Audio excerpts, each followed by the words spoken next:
Congresswoman Marjorie Taylor Greene, or MTG as she's known, represents Georgia's 14th congressional district. She was first elected in 2020 and has twice been re-elected. Early in her tenure, the outspoken businesswoman courted controversy, and within a month of being sworn into Congress, she was removed from all congressional committees. 2 years later, she was appointed to congressional committees and now serves as chair of the Doge subcommittee. She is a vocal supporter of President Trump. She's a Christian, a conservative, she's athletic, and she takes great pride in being firm in her convictions. I want to know when this town is going to... I sat down with Congresswoman Greene in her Washington, D.C. office.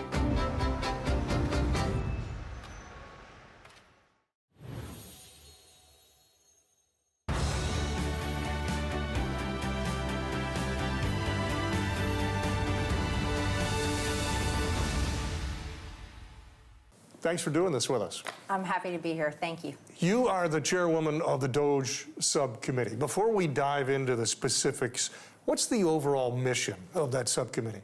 Well, this was one of the biggest parts on the campaign right before America historically elected President Trump. People are absolutely outraged at $36 trillion in debt and where their money's going.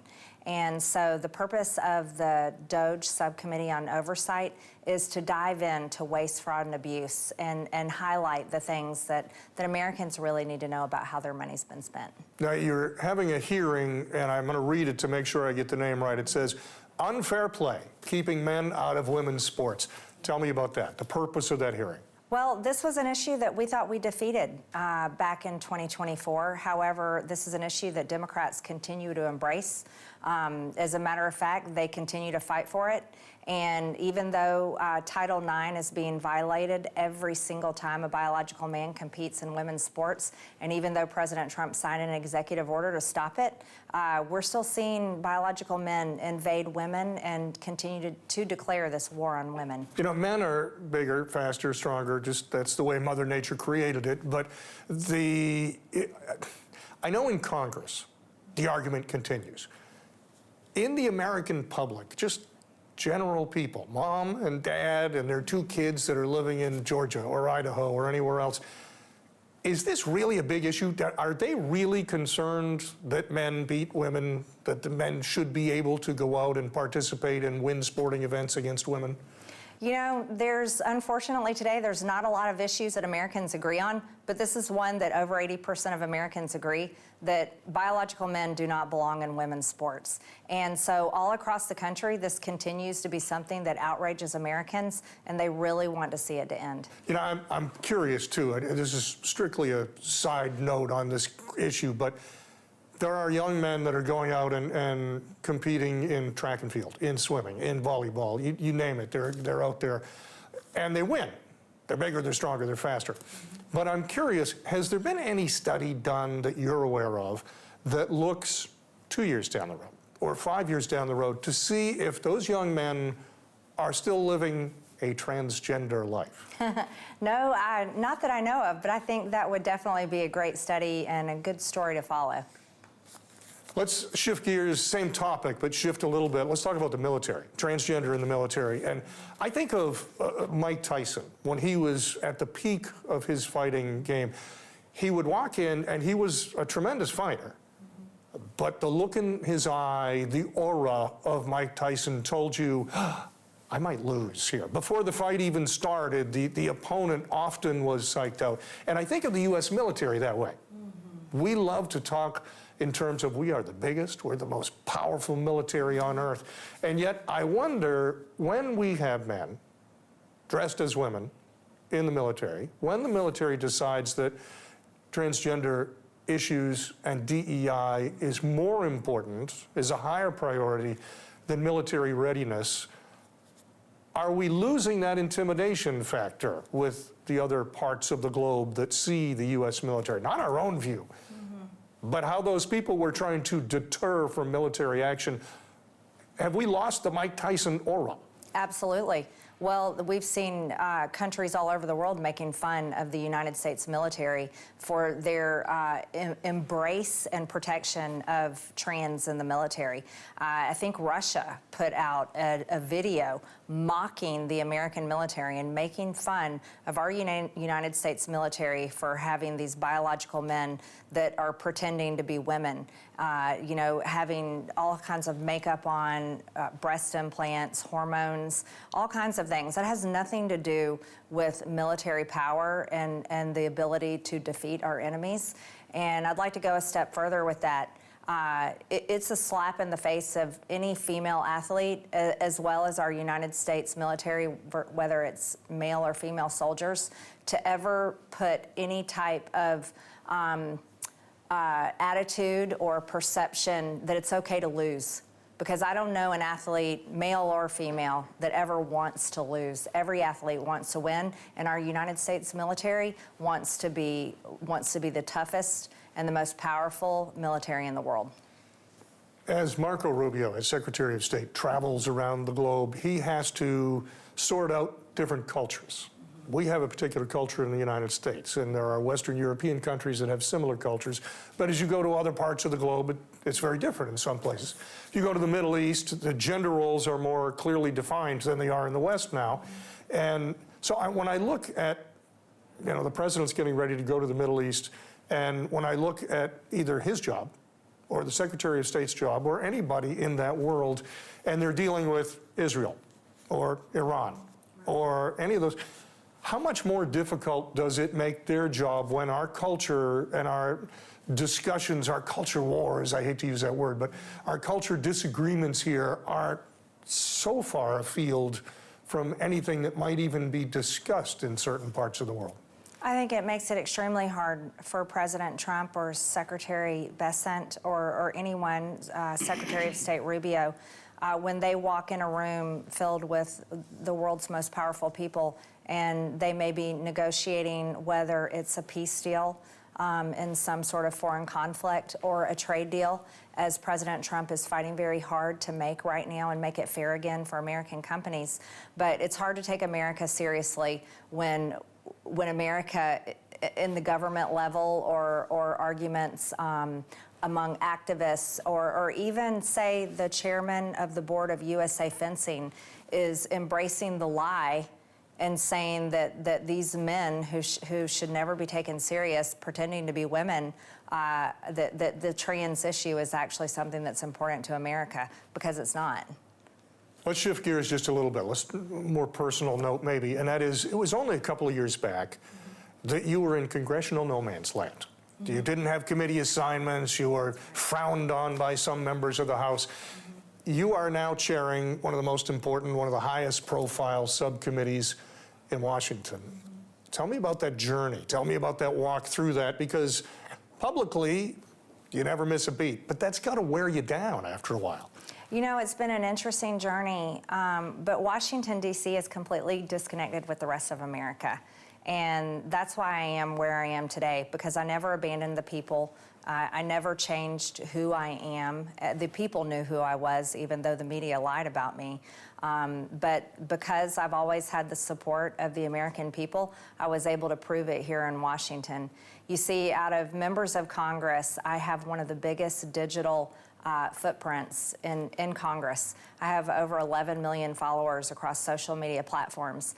I have donors from all 50 states, and that's extremely rare in the House and the Senate, as well as one of the biggest email lists in Congress.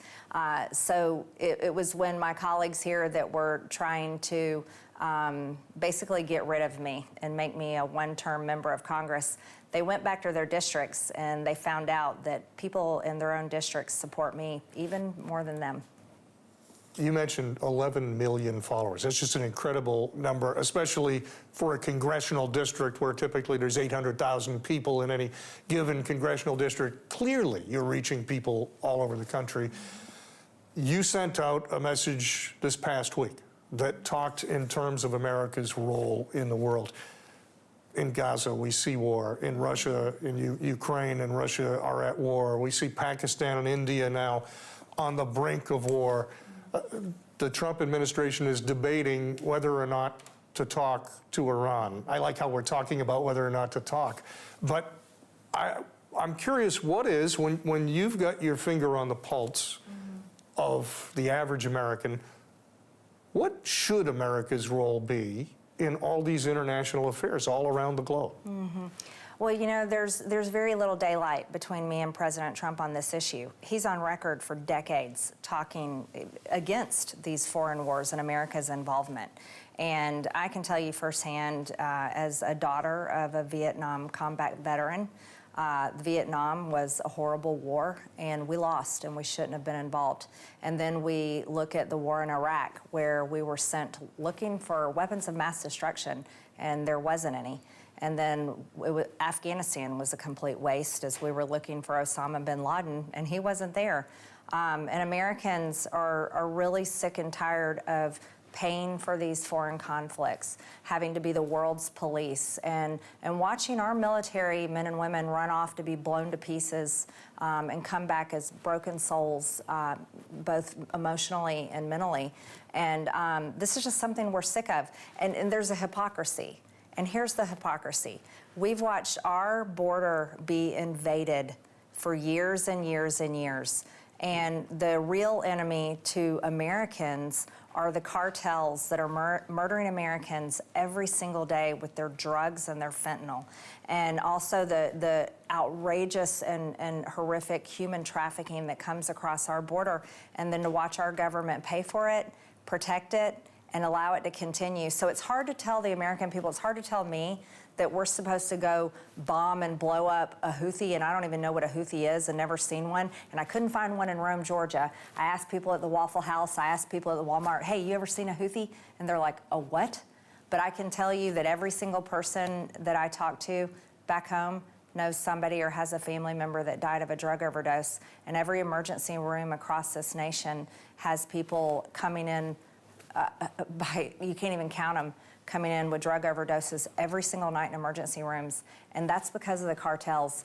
But so it's outrageous to me to see posts on social media saying, we're going to bomb Iran, when we can't even bomb the cartels in Mexico. I lived for a couple of years in Ghana. And in Ghana, they dealt with a number of different issues, including corruption, including things at their border where they had, it was a little different, but different issues. And as I look at the way we deal with our border, and I think here's a developing country, and how they dealt with theirs seemed so much further advanced. Is the system here broken? And I don't mean is the law broken, because it seems like right now we're enforcing the law that was on the books. We had at least 4 years where we did not, and we saw the result. But is the system of being able to enforce that, whether that's congressionally, whether that's from the executive branch, whether that's from the men and women that actually work on the border, is that system broken, or is it simply it wasn't given the right opportunity to exercise what's already written as the law of the land? I don't think the system is broken. I think we have the Democrat Party that has become an enemy within. They literally embraced and promoted and broke our constitutional immigration laws. And they were the best business partner that the cartels could ever ask for. The cartels became enriched by tens of billions of dollars under Democrat leadership in this country.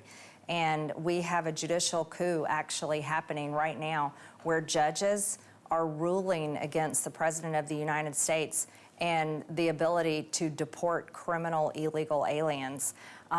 So I don't think our system is broken. I think our system is being abused. And I believe that the Democrat Party is, you know, at one day in time, we would call it treason. And I think we should have that discussion again.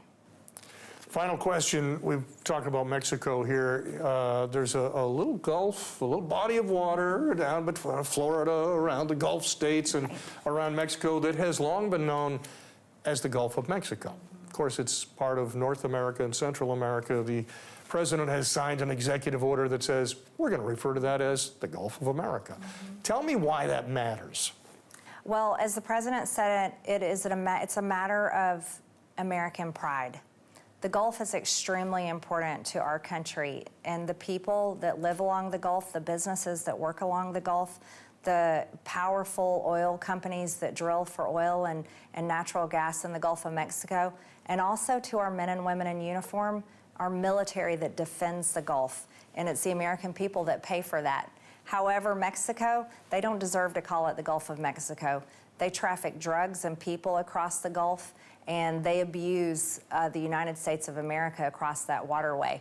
And so I am honored to have the Gulf of America Act being voted on this week on the House floor. And it's one of President Trump's most favorite executive orders, so much so he keeps a map of it next to the Resolute desk in the Oval Office for every meeting, every press conference, and every single day.